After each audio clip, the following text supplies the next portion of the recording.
সামাম মানব সমাজকে দেখিয়ে দিয়েছিল, যেই হোক না কেন সে আমার আপনজন হতে পারে, সে আমার সন্তান হতে পারে, সে আমার দেশবাসী হতে পারে, আমার প্রতিবেশী হতে পারে, ন্যায় বিচার সবার জন্য সমান। এটা সেই ভারত, সে সর্বজাতি সর্ব অবস্থায় সর্বসময় যে ভারতে ন্যায় বিচার হয়েছে, এটা সেই ভারত।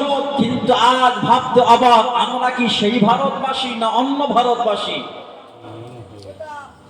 আমরা কি সেই ভারতবাসী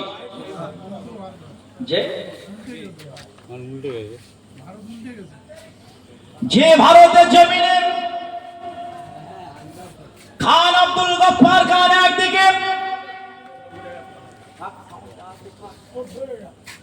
মাইকে বাড়াও, বক্স ঠিক আছে, মাইকের সাউন্ড অনেকটা হালকা,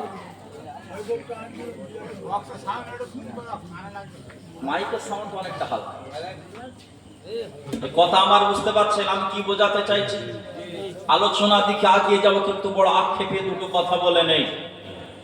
এটা সেই ভারত, একদিকে ক্ষুদিরাম বসু যেদিন আন্দোলন করেছিলেন, অপরদিকে খান আব্দুল গফফার খান সেদিন আন্দোলন করেছিলেন। এটা সেই ভারত, যে ভারত 1919 সালে কলকাতায় দাঁড়িয়ে মোহাম্মদ বলে একজন ব্যক্তি, রহিমা বলে তার ছেলে, সে বিধবা ছিল। মোহাম্মদ ওই ব্যক্তি বিধবার ছেলে সেদিন বলেছিল, হোক ভারত স্বাধীন হোক, যায় জান চলে যায় যাক, যায় খুন চলে যায় যাক, সব চলে যাক। বিবি রহিমা সেদিন বলেছিল, আমি বিবাহ হয়েছি হয়ে যায়, আমি সন্তান হারা হয়ে যেতে রাজি, ভারতকে স্বাধীন করেই ছাড়বো। একবার জোরে বলেন। এটা সেই ভারত, এটা সেই ভারত যে ভারত অপরদিকে দাঁড়িয়ে একে ফজলুল হক তিনি বৃহৎ আন্দোলন করেছিলেন, খেলাফত আন্দোলন।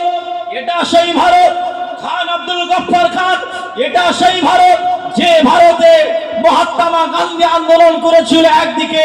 এটা সেই ভারত, এটা সেই ভারত যে জিন্নাহ আলী অপরদিকে আন্দোলন করেছিল।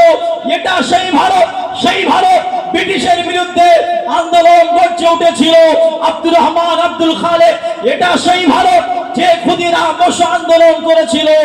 অর্থাৎ হিন্দু মুসলমান মোরা এক বৃন্দি দুইটি কুসুম, হিন্দু মুসলমান মোরা এক বৃন্দি দুইটি কুসুম, হিন্দু মুসলমান। সেই ভারত যে ভারতে কাঁধে কাঁধ মিলিয়ে খান আব্দুল গফফার খান খুন দিয়েছে। এটা সেই ভারত যে ভারতে খুন দিয়েছে ক্ষুদিরাম বসু খুন দিয়েছে। এটা সেই ভারত যে ভারত স্বামী বিবেকানন্দ খুন দিয়েছে। এটা সেই ভারত যে ভারতে একে অপরের জন্য জান প্রাণ উজাড় করে দিয়েছে। কিন্তু বর্তমান মানচিত্রে দেখলে মনে হয় সেই ভারত আর নাই। কিন্তু খুন কোনোদিন বেঈমানি করে না। আজও জান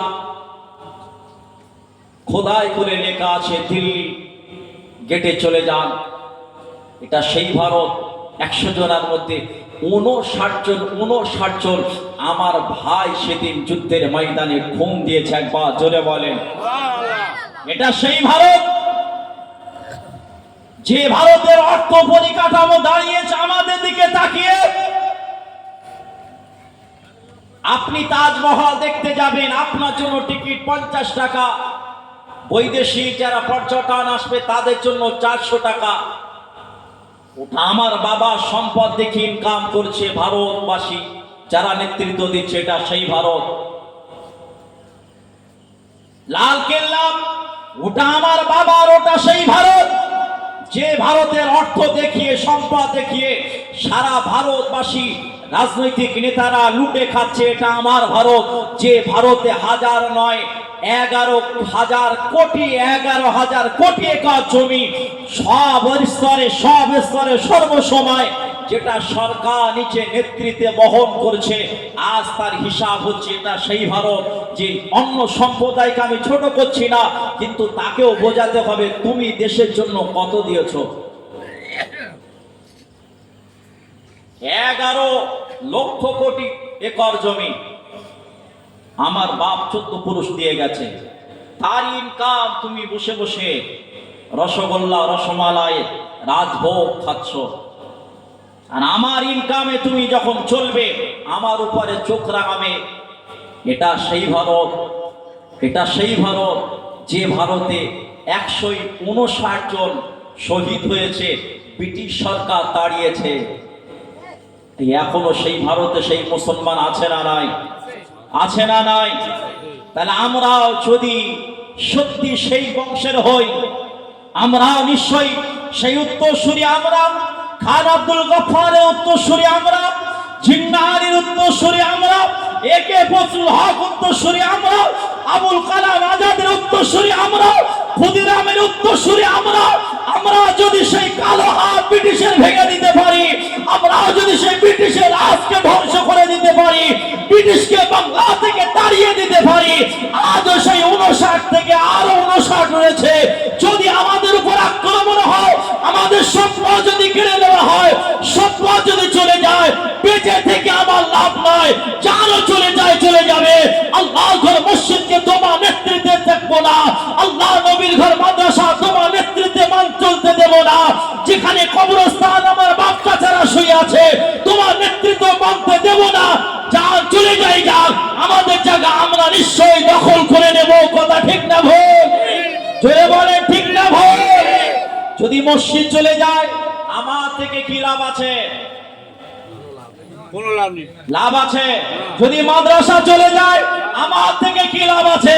আমার কবরস্থান আখিরি সবার জায়গা যদি চলে যায়, আমি সমনা যুদ্ধের ময়দানে খন্ড খন্ড হয়ে শহীদ হয়ে আল্লাহ জান্নাতে গিয়ে শুয়ে থাকবো। জোরে বলে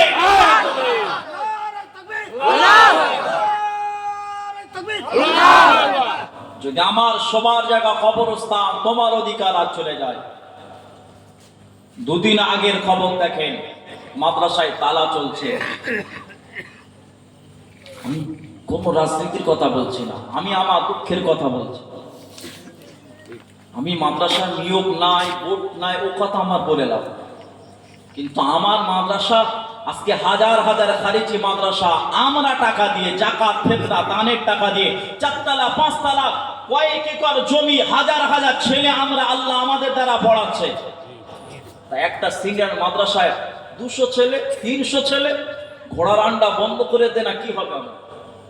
এই কিছু হবে? কিন্তু আপনি বলেন, আমার ব্যক্তিগত মাদ্রাসায় তালা দেওয়ার অধিকার আপনাকে কে দিয়েছে?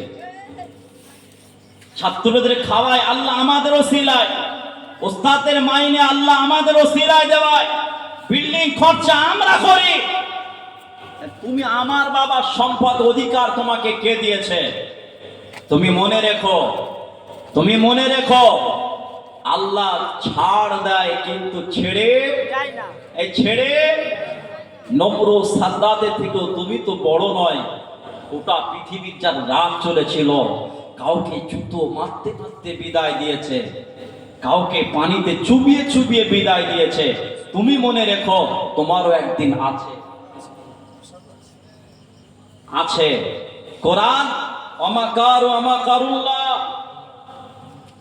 কোরআন তোমার সিদ্ধান্ত শেষ নয়।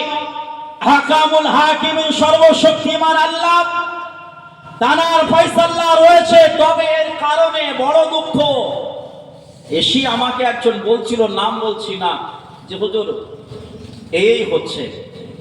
আমি আগেতে বলি, অন্তর থেকে নয় তাদেরকে, যে ঠিক করছে না, মসজিদ নিয়ে নিচ্ছে। মসজিদ তো অবশ্যই নেওয়া দরকার, কারণ মসজিদে ফজরের সময় 2 জন মুসল্লি